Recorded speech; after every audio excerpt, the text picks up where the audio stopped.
tahun 1323 Hijrah.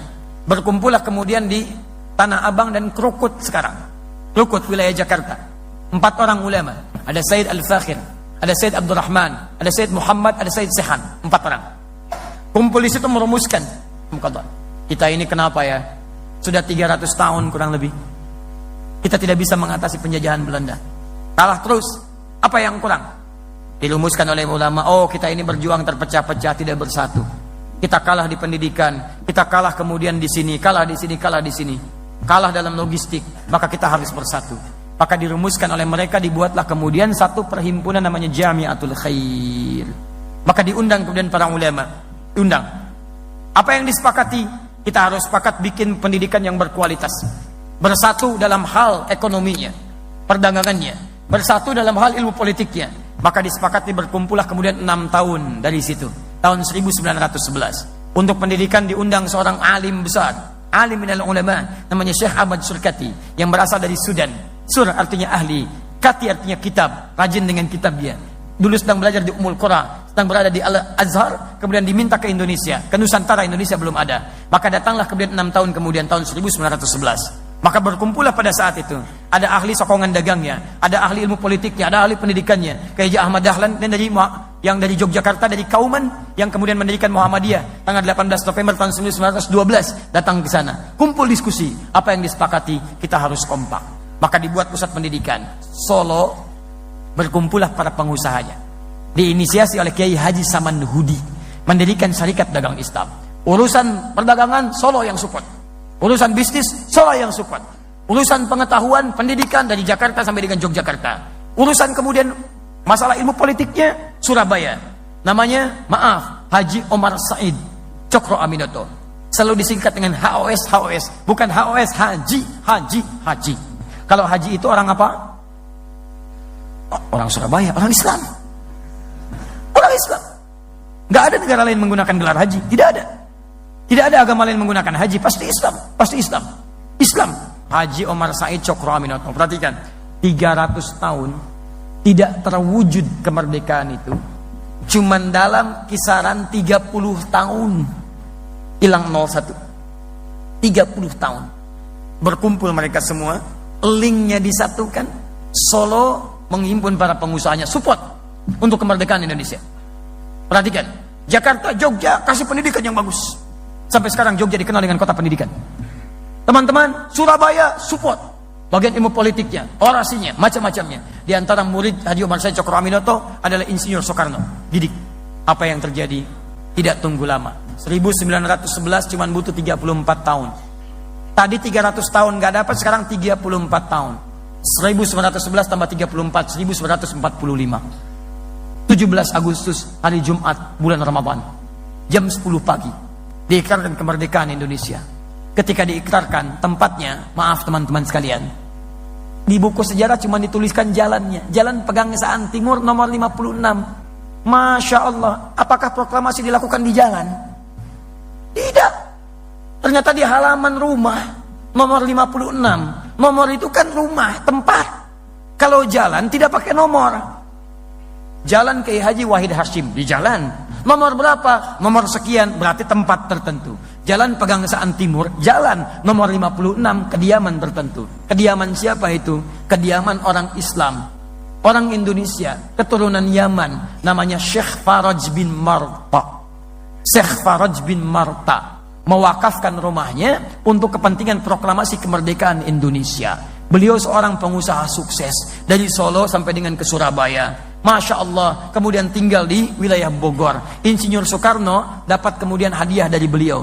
Diwakafkan rumahnya, proklamasi di situ. Saya sampai sekarang punya salinan ucapan terima kasih Negara Kesatuan Republik Indonesia pada keluarga besar Syekh Faraj bin Marta. Kumpul semua.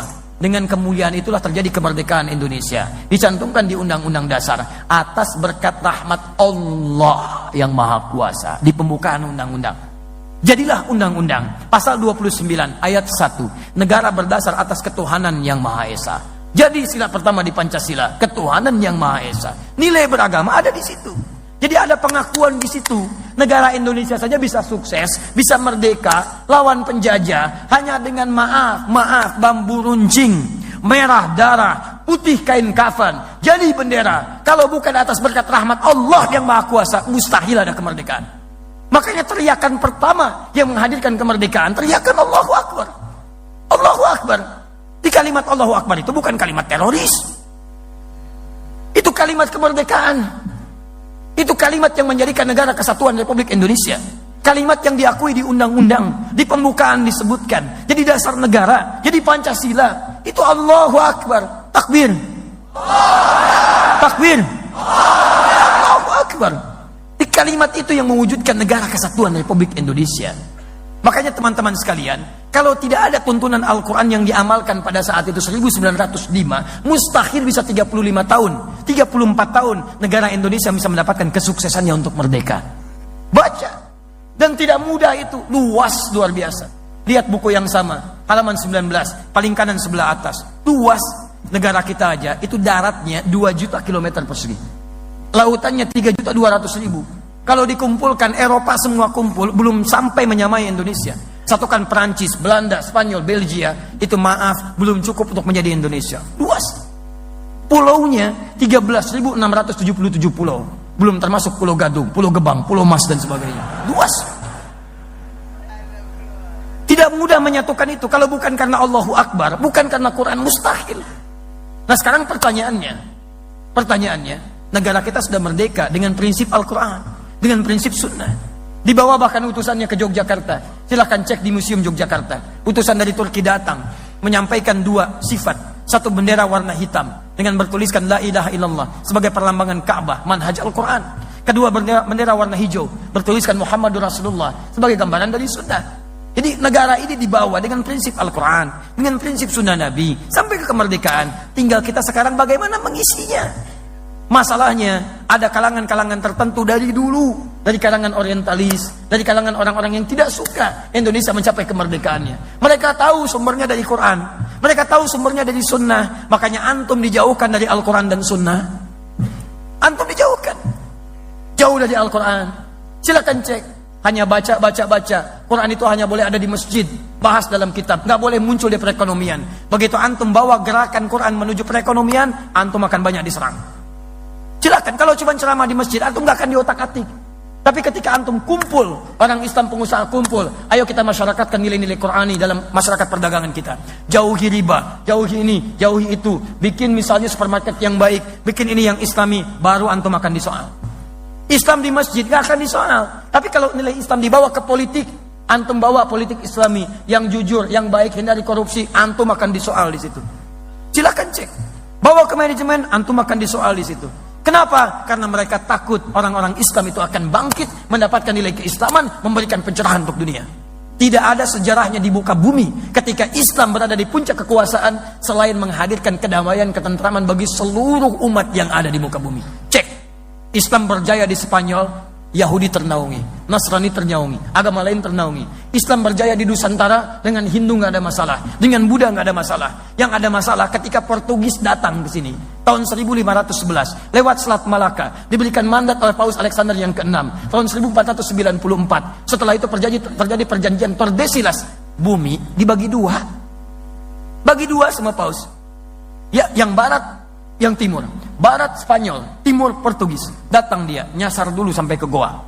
Balik lagi ke Portugal. Dia hire seorang bernama Ahmad bin Majid, navigator muslim. Tolong arahkan saya kepada pusat rempah-rempah. Datanglah kemudian sampai ke Selat Malaka. Begitu datang ke Malaka, yang dibawa senapan. Anda kalau nggak mau ikut saya, eksekusi.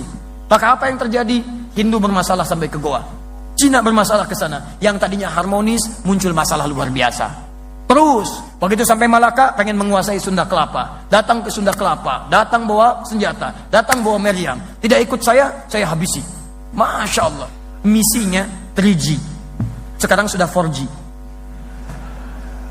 Dulu 3G. Gold, glory, and gospel. Begitu datang bukan cuma gold, kuasai rempah-rempah emas. Glory, bawa kemenangan, ekspansi. Lihat, dulu Islam datang cuma membuka fatah. Tidak mengekspansi.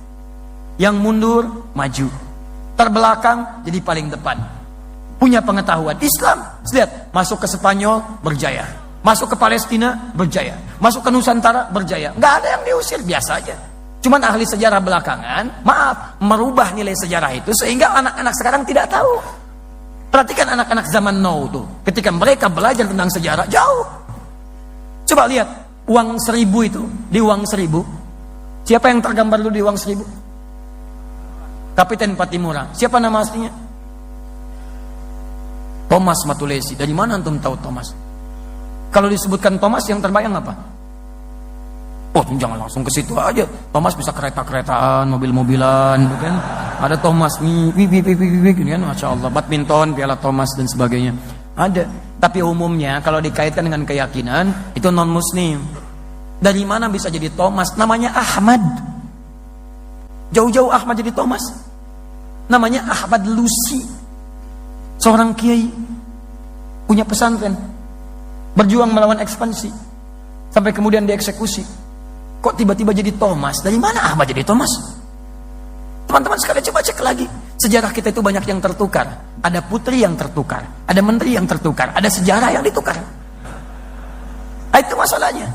Karena kita nggak belajar sejarah dengan benar, kita sudah sejarahnya dipalingkan, Qurannya dijauhkan. Coba silakan cek. Kenapa para ulama berjuang di Jakarta? Karena dulu saat Portugis datang ke Jakarta menguasai, itu kemudian Sunan Gunung Jati, Syarif Hidayatullah menugaskan menantunya. Namanya Fathullah. Fathullah yang menikah dengan anak perempuannya Sunan Gunung Jati. Sunan Gunung Jati itu anaknya dari Syarifah Mudaim. Syarifah Mudaim itu menikah kemudian dengan Syarif Abdullah. Syarif Abdullah itu orang Mesir, seorang ulama. Ya tinggal kemudian di Mesir selama 20 tahun melahirkan Syarif Hidayatullah. Pulang ke Gunung Jati, bertemu dengan kakeknya Prabu Siliwangi, namanya Menarasa. Dikenal dengan Pak Menarasa, kenal dengan Prabu Siliwangi. Menikah dengan Nyai Subang Larang, melahirkan 3 orang anak.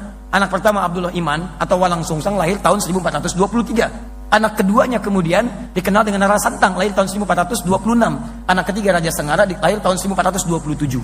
Ketika balik lagi kemudian ke Gunung Jati, punya 2 orang anak, laki-laki namanya Muhammad, perempuannya menikah dengan Fathullah, dikenal dengan Fatahillah. Portugis menyebut dengan Valetehan. Ketika Jakarta, saat itu belum Jakarta namanya, baru Sunda Kelapa, dikuasai oleh Portugis, datang ke situ, hantam sana sini, ditugaskan, kamu berjihad ke sana, jihad, buka Jakarta, bebaskan, ambil wudhu, sholat, himpun pasukan, datang, hari Jumat selesai,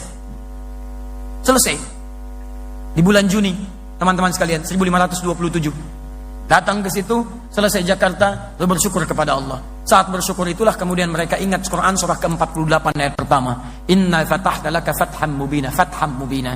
Dirubahlah kemudian Sunda Kelapa Batavia menjadi fatham mubina. Fatham mubina kalau dalam bahasa lokal disebut dengan Jayakarta, disingkat jadi Jakarta.